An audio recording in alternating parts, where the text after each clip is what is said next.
55, 55 और 95 हर उम्र के लिए यकसा मुफीद। मफाद आम्मा का आलम बरदार। जरूर सब्सक्राइब करें, लाइक करें, शेयर करें और बेल आइकन प्रेस करना न भूलें। Rabbani the scholar YouTube channel.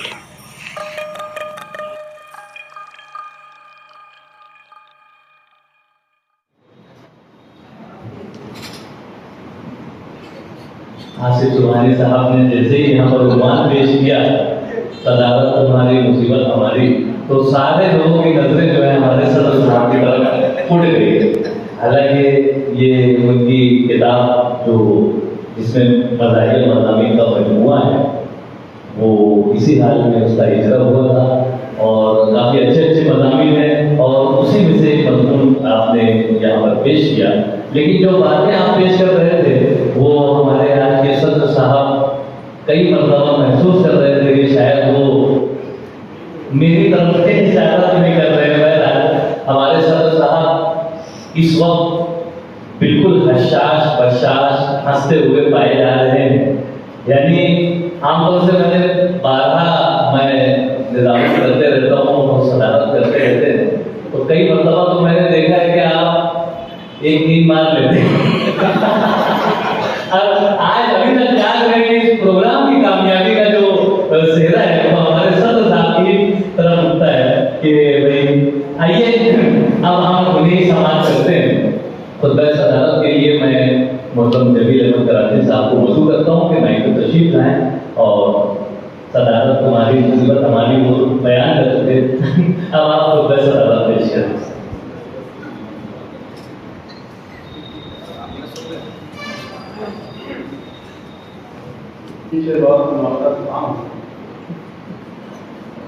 पिछले कई प्रोग्रामों में मुझसे शिरकत की दरख्वास्त की गई और मैं अपनी किसी न किसी मसरूफियत या मजबूरी की वजह से मैं शरीक नहीं हो सका। गलत फहमी ये पैदा हो गई कि शायद मैं हवाई कर रहा हूँ। चंद लोग बेहतर इमरान नबी साहब ने मुझसे दरख्वास्त की कि हमारी मीटिंग है, आपका नाम पेश करूँ क्या। और थोड़ी देर बाद आसिफ अहमद साहब का फोन आ गया। मैंने महसूस किया कि अब इनकार की गुंजाइश नहीं है, लेकिन सच बात यह है कि अभी भी मैं जहनी तौर से काफ़ी मसरूफ हूँ। लेकिन ऐसी मजलिसें बहरहाल बहुत ज़रूरी है सबके लिए। और ये दिन जो मंगल का है ना, ये तो बहुत अच्छा है। बीवियाँ नहीं है, हम भी बेफिक्रे हैं कि आएगी 1-2 बजे और हम लेट हुए तो बोल देंगे तुम भी तो लेट आते रहती है। ये दिन मंगल का सही मानों में हमारे लिए बहुत अच्छा है। जहाँ पर सोने की बात है, मैं उसको अपना पहला हक मानता हूँ। आप यकीन जानिए, मैं जलसों में भी सोता हूँ और बिल्कुल बोल के सोता हूँ मैं सोने जा रहा हूँ। मेरे उस्ताद थे ना निहाल साहब, वो बराबर देखते रहते थे कि मैं खम्बा पकड़ लिया हूँ और सेका लगा कर मार रहा हूँ खर्रा के। मेरा नंबर आने लगता था तो मुझे उठाऊँ। मुझे याद है एक पुरुष के मौके पर मैं सोना चाहता था। सोने के मामले में आप किसी से भी पूछ सकते हो, 5 से 7 मिल सकता है। फिर मैं वो मेरी दुनिया और खर्राटे वाला कमाता हूँ। एक शख्स थोड़ा सा निराशा था, बाजू में जगह खाली थी। मैं बोला भैया मैंने सो गया। ऐसे जैसे जिसको बोले मेरा पार्टी से उसने कहा बोला मगर ध्यान रखो, खर्राटे लेता हूँ। कोई बात नहीं, खर्राटे तो मैं भी लेता हूँ। उसको क्या मालूम, यहाँ मुझे 3 मिनट लगता है। मैं सोया, फिर मेरे ढंग से सोया। 2-3 घंटे बाद जब आँख खुली, बाजू की जगह खाली थी और दूर पे डबल तकिया लेके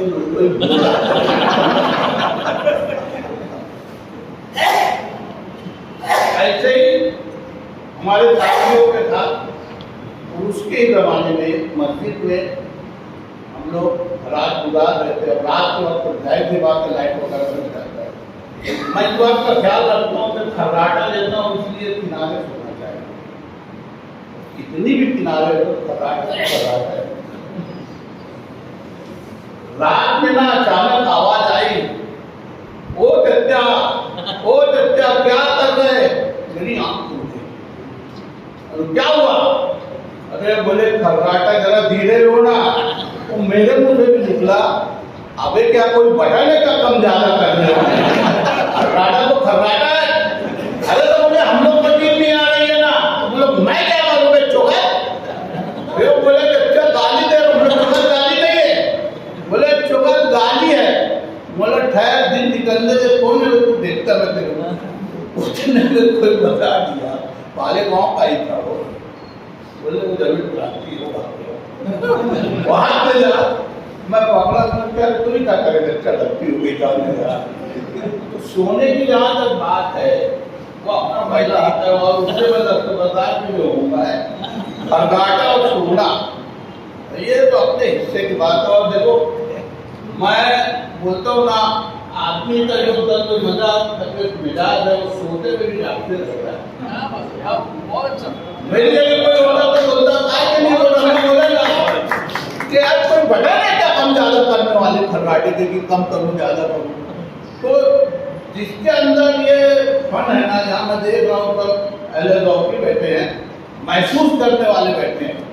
और मोहम्मद रफ जैसे लोग हैं ना, बाद में बात पैदा करके सामने वाले से बात निकालना और अपना लोग को उठाना, वो तो चला जाता है। मजा कैसे रहता है आप? मैं न्याल साहब के साथ बैठा था, हमारा वो पीछे विकास मंच बनाए थे हम लोग, और उसमें ये शर्त थे कि आदमी शरीफ होना चाहिए, किरदार का अच्छा होना चाहिए। डॉक्टर खलील का मोहम्मद अली रोड पर क्लिनिक था। दोपहर वक्त ऐसी टेबल के ऊपर न्याल साहब बैठे वोटर लिस्ट देख रहे थे, मैं बाजू में बैठा था। बड़े पुराने कपड़े पहन के भिखारन आई, न्याल साहब की तरफ देख के बोली, बेटा अल्लाह के नाम पे कुछ दे देना। न्याल साहब ने नजर उठाई और भिखारन से कहा, अम्मा यही धंधा तो हमारा भी है। वो बेचारी चलेगी, बाकी तो हमारा हिस्सा था। तो ये तो बातें हैं ना, ये सिर्फ बड़े के हिस्से की बात नहीं है। मैं बहुत दिन तक कारोबार में मुंसलिक रहा और मेरी खुशकिस्मती कहिए साइंस मेरा इंतहाई खराब था, मैथ्स आता नहीं था, इसलिए मैं उन पहलू की कमी गया। 8 का ग्रेजुएट हो गया जैसे तैसे, लेकिन मार्केट में आधे से ज्यादा लोग उसको डॉक्टर साहब होते हैं और मैं भी कभी तरदीद करता नहीं था। बोलो जानते मेरी में डिग्री अपने बाप पर। हमारे एक साथी थे बंसाली साहब, उर्दू के बड़े रसिया थे और उनको आती थी गलत बंसाली, बड़े व्यापारी। एक दिन मेरे साथ बैठे थे, एक दलाल आया, बोले डॉक्टर साहब माल बेचता है क्या? तो बोले ये डॉक्टर है, मगर ये जानवरों के डॉक्टर। मैंने भी बर्मला का इनका इलाज मैंने किया। तो देखिए बोलने वाला बोल लेता है, उसकी हिल जागते रहना चाहिए। उसी जमाने में अगर यहाँ कारोबारी लोग हैं तो उनको याद होगा ओम शारदा के पास एक सूत आता था तेलंगाना, 35 काउंट लिखा रहता था। कभी 32 बैठ रहा है, कभी 33 बैठ रहा है, कभी 31। तो इतना नुकसान होता था। फिर हम नुकसान जब बोलते थे तो बहुत उसमें अपने को खसारा होता था, मगर हरदम पटा के ना बोले आपकी काउंट अच्छा बैठेगा ले, और जब ले जाओ जब नुकसान हो। मैंने एक दिन गुस्से से बोला, वे तू क्या ढूंढ रहा आपको, या तो लूटना बनकर और नहीं तो इस फैक्ट्री का, इस मिल का नाम बदल दिया। बोले ये तेलंगाना है, इसका नाम अब तू तेल लगाना करते तेल लगा।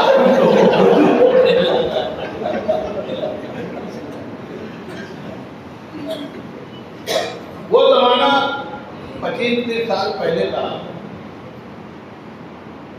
जब लोग अगुवाई करते थे आखिरत के नाम पर।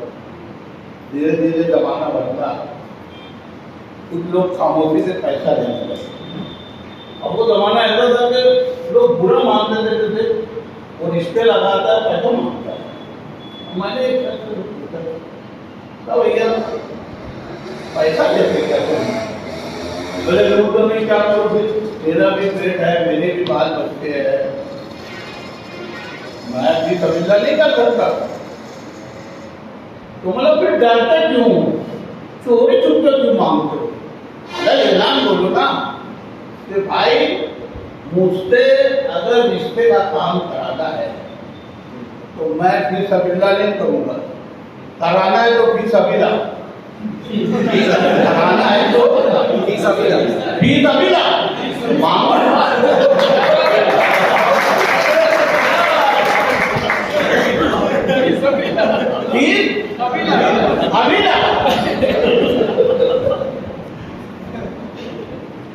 हमारे साथ वाला है कपिल बेरिक वाला, बेचारा पढ़ा लिखा भी नहीं है, और तुम यकीन मानो बहुत सारे लोगों का नाम तो वो सही ढंग से नहीं मिल पाता, थोड़ा सा जबान भी लगता है।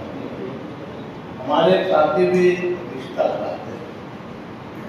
रिश्ता लगाते लगाते वो प्रोफेशनल हो गए। प्रोफेशनल लोगों के नलके में फंस गए, यहाँ से बाहर तक औरंगाबाद से लेके कहाँ वो सब रिश्ते लाते हैं ना, उसको पता लगा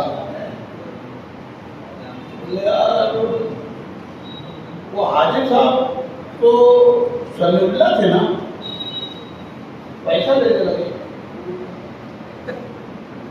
समीउल्ला थे तो पैसा कैसे देने लगे?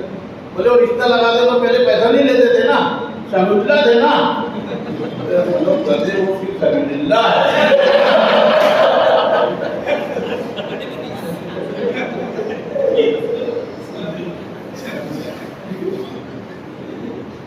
अभी आसिफ साहब है, शायद उनको याद होगा कि मैं नहीं जानता, कम्युनिस्ट पार्टी में बहुत अच्छे हार्ड वर्कर मीर कांग्रेस हुआ करता, बहुत फिरबदी बोलते थे। के महफिल में बैठ जाओ, या तो तुम उनको हंसाओ या वो तुमको हंसाते रहेंगे। और मैं बोला ना, ये एक हिस्स है, और ऐसे जब मिल जाते तो कुछ ना कुछ होते ही है। वो महल्ले की एक बदनाम होटल थी, अमीर अली होटल। उस वक्त 9-10 बजे होटलों का बंद होने का रिवाज था। अब अगर आपको चाय पीनी है तो या तो सेंट्रल कोहिनूर के अप्पा के होटल पे जाओ, या इस्लामपुर में निशाद रोड पर अमीर अली के होटल। और उनका माल दिन में बिकता ही नहीं था, इतना खराब रहता था, ताज़ा बासी। मोहम्मद सर महिला सीधी गली में रहते हो, अक्सर देते होंगे वहाँ से। और कमाल की बात यह है कि रात दिन 24 घंटा पूरी रहती थी। यानी मैं आपको वाक्य पे आने से पहले बताऊं, इमरजेंसी में एक बहुत सख्त ऑफिसर आया था फवाद, इतनी सख्ती किया कि लोगों के होश उड़ गए। उस वक्त तो लोगों को पता लगा कि 11 बजे का कानून है, होटल बंद होना चाहिए, लोगों को घर में रहना चाहिए। वो पहुंचा होटल पे और दनादन डंडा मारना शुरू किया, होटल बंद कर। अब होटल बंद कैसे होगी? उसके जितने पढ़ले थे, जिस दिन से बने थे, उस दिन से फोल्ड हुई नहीं, बंद कर। बोले सर मुझसे भी बंद होगा, आप बंद करो। मार खाने वाला बोल रहा है, क्यों? बोले सब जंग लग गया। और हुआ भाई, उसके हवलदार जब खोल रहे थे ना, कर करके वो खुले, बोले कब से नहीं बंद हुआ है? तो मालक बोला जब से बना है। बोले तुम लोग 24 घंटा होटल जाते रहते थे? हाँ। तो बोले एडजस्ट कैसे करते हो, नमाज कैसे पढ़ते हो, दूसरी चीजें कैसे करते हो? तो बोले एक वाली पढ़ लेता है, 1.5 वाली पढ़ लेता है, 1-2 वाला जुमा पढ़ लेता, और आरी पारा हम लोग 24 घंटा हमारी होटल ऐसे चलती है। बैठ वो होटल 4 बजे बंद भी करने का मतलब ये कि वो होटल रात भर खुली रहती है। उस जमाने में मुनीर कामरे वहां पर गल्ले पर मुलाजमत करते थे, मैनेजर की ड्यूटी देते थे रात। और उनका जो काउंटर था ना, मोहम्मद घर को याद होगा, दरवाजे के बाजू में खिड़की थी लोखंडी जाली की, वहाँ काउंटर था।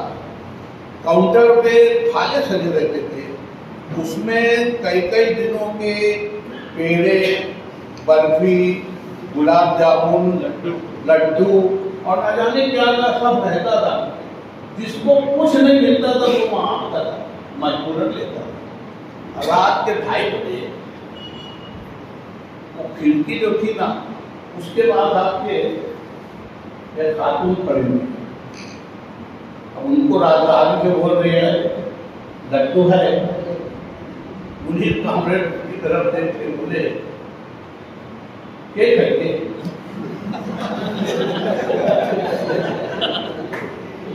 औरत बोली तुमसे क्या करेंगे, कोई भी बात क्या मतलब तुम रहा?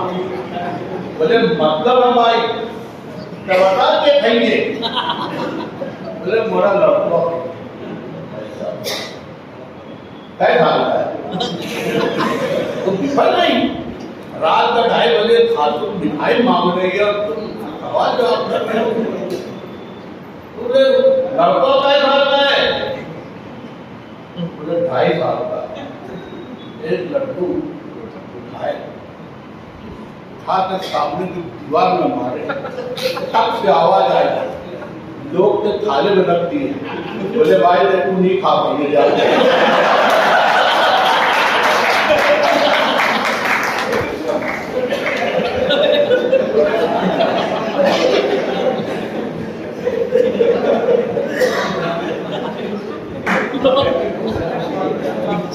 बहुत से उच्चार कराम अब तो थोड़ा कम हो गया। देखो हमारे गाँव में अभी भी यूपी बिहार वगैरह में यही माहौल है। आदमी जब बूढ़ा हो जाता है और फिर दीवार समझ जाती है तो वह अपने यहाँ भी बोलते थे ना, ऐसा हुआ है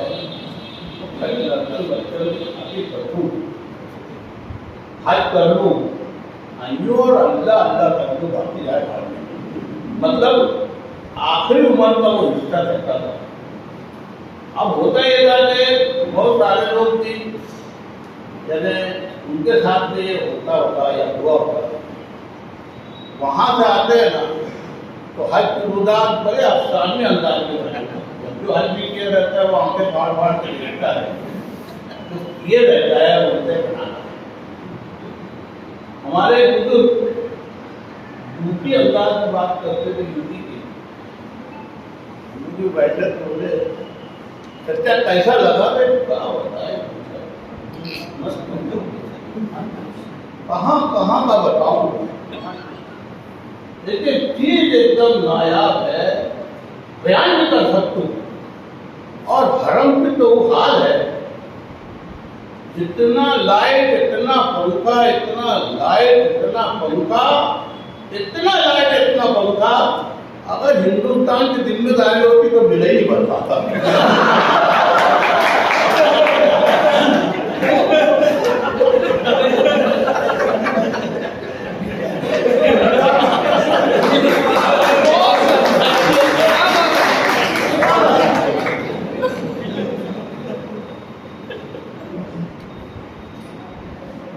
हमारे साथी थे रसी से शेख सुभाष शादी इंतकाल हो गए, बचपन के दोस्तों में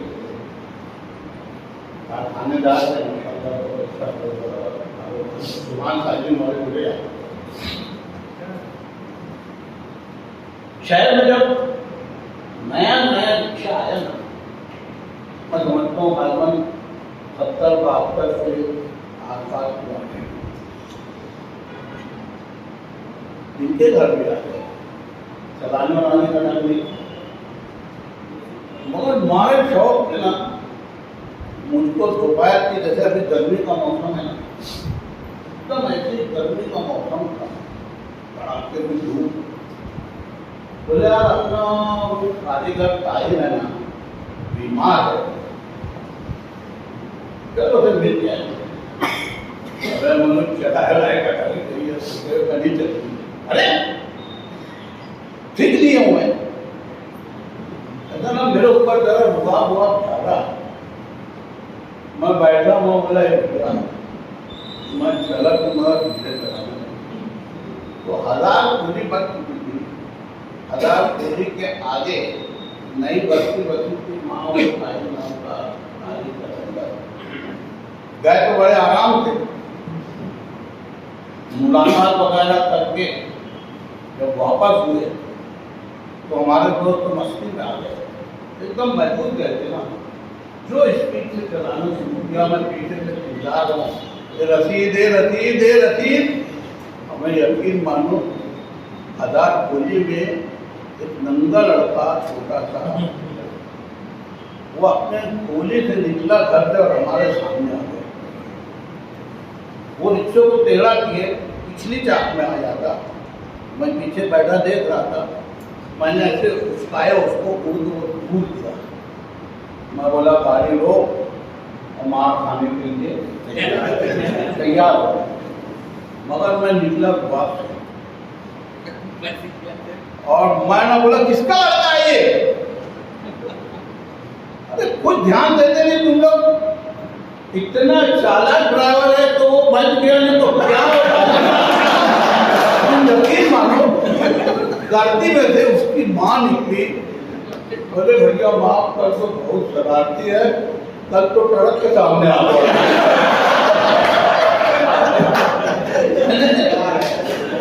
ऐसे ये वाक्य ना, हमारा न्याल साहब, मैं हमारा ड्राइवर तो न्याल साहब का यासीन एम्बेसडर में जा रहे थे और जाना था हज, और मैं इंटरव्यू में घुसा दिया। ये जो मैं किया हूँ ना, मेरा उस्ताद भी वही किया है, वो बाद में किए, शायद मेरा सुन लिए होंगे। वो जब नो इंटरव्यू में घुसा ना, यासीन उनका स्टाइल का जो लोग न्याय साहब को जानते हुए, और थोड़ा सा माफ करना, उनके बोलने के एक अंदाज के साथ एक लफ्ज हमेशा लगा रहता था, थोड़ी बेइज्जती हो जाएगी, मगर वो मौजूद के लिए जरूरी है। अबे यासीन, अबे अबे तो इंटरव्यू में घूम रहे थे,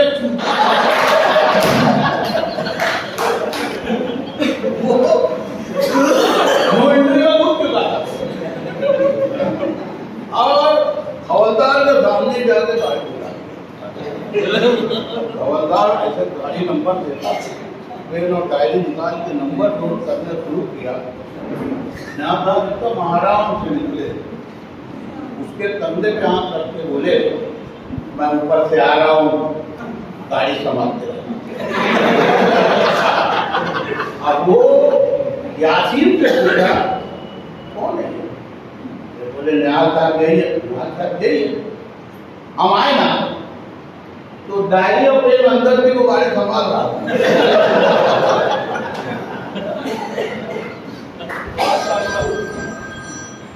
हम लोग औरंगाबाद में मोटरसाइकिल को जावा गाड़ी थी ना, बहुत पहले की बात,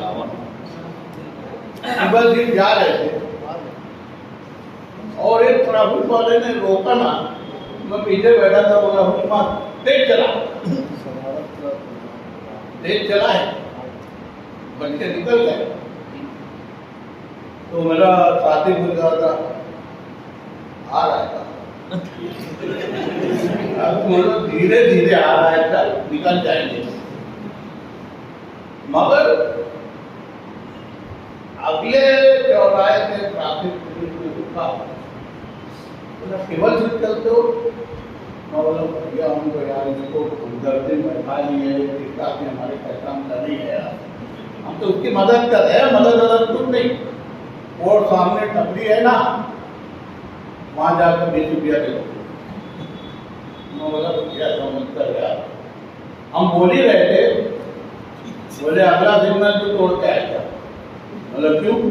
बोलो पीछे आ रहा है 40 दो।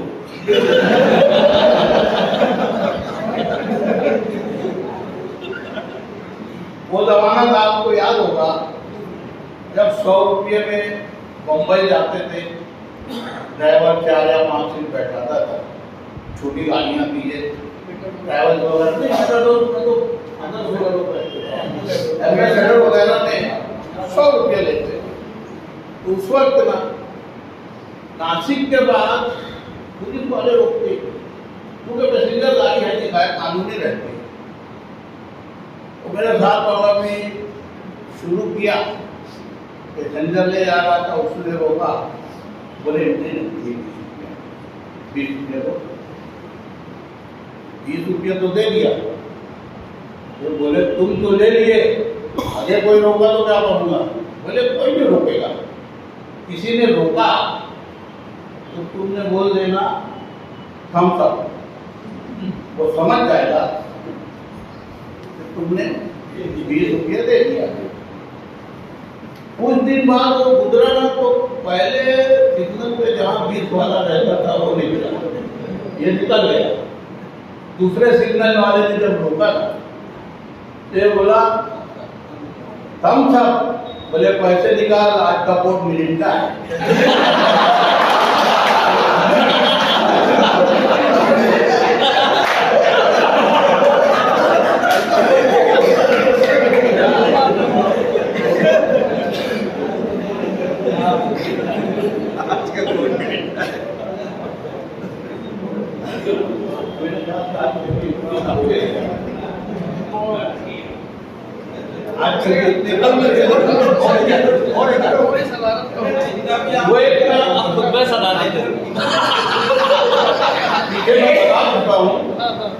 हमारे वो छत्तीस अंदाजे जम्मू में जब मिलते ना, बोलते यार बहुत अच्छा लगता है जब सोचते का हंसता हूँ। हुआ ये आजकल तो ये गाड़ियाँ चलती है ना, गाड़ी आला आया घर पे कचरा निकाल। उस वक्त तो आप लोग याद करो, छोटी सी गाड़ी में कचरा उठाने वाला आता था और सुबह सुबह आता था। हमारे गली में भी ना कचरा उठाने वाला आता था, उसका इंतजाम था। और औरतें बड़ा कान खड़ा करके सुनते रहती थी, क्योंकि वो 1-2 दफे आवाज देता। तुमने रिस्पॉन्स तो दिया तो ठीक, नहीं तो गाड़ी आगे बढ़ गई तो वापस नहीं आता। वो गाड़ी लेके चलते रहता था और हर घर के सामने 1-2 दफा आवाज लगाता था, भाई ओ भाई निकले तो निकले, नहीं तो क्या। मेरी आदत है सुबह उठने की, नमाज वगैरह पढ़ के मैं जब वापस घर आया, उस दिन बेल बजा रहा हूँ, उठ नहीं रहा है, आवाज दे रहा हूँ, नो रिस्पॉन्स। अचानक मैंने आवाज लगाई, बोली आवाज हुए।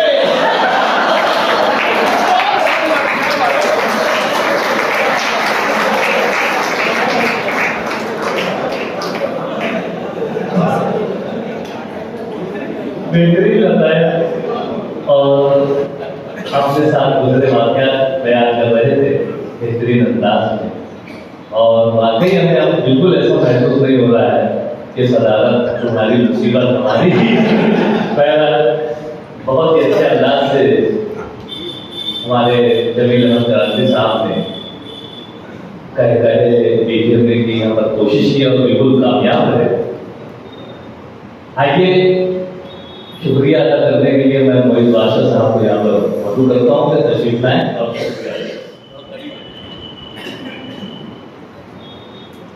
डिस्कस लाइब्रेरी ट्रस्ट जिंदा इलाज मालेगांव और Malegaon arts and cultural association की जानिब से आज के इस प्रोग्राम के अख्ताम पर मुझे शुक्रिया की रस्म अदा करने की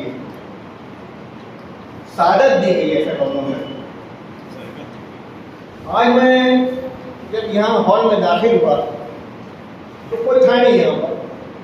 हमारे इमरान जमील साहब और सबसे बड़ी चीज़ जो ये कहा जा रहा है कि सदारत तुम्हारी मुसीबत हमारी, तो मैंने ये देखा कि हमारे सदर साहब जो इतनी मसरूफियात का तस्करा यहाँ पे कर रहे थे, वो सबसे पहले जो है हॉल में आकर के बैठे हुए थे।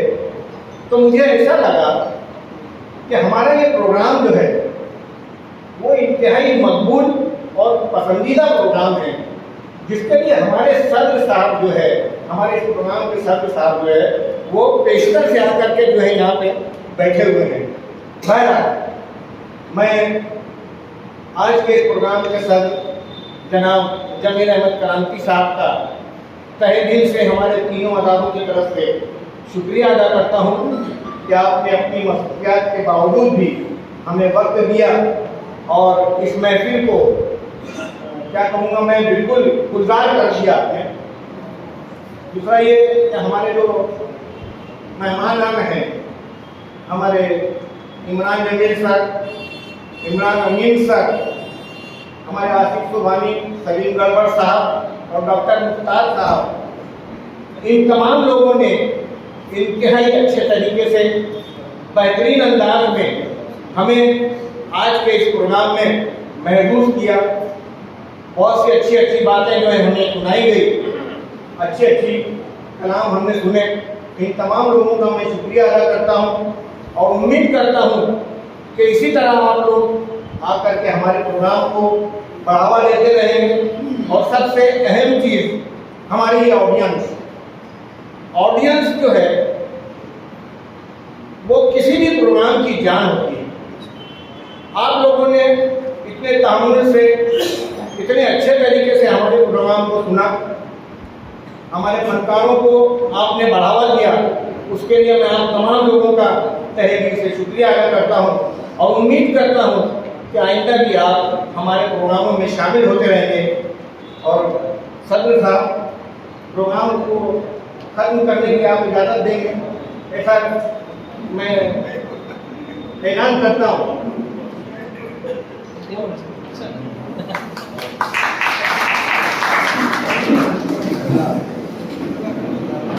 सर साहब की इजाजत से प्रोग्राम के इख्तिताम का ऐलान किया जाता है। सबका शुक्रिया सर।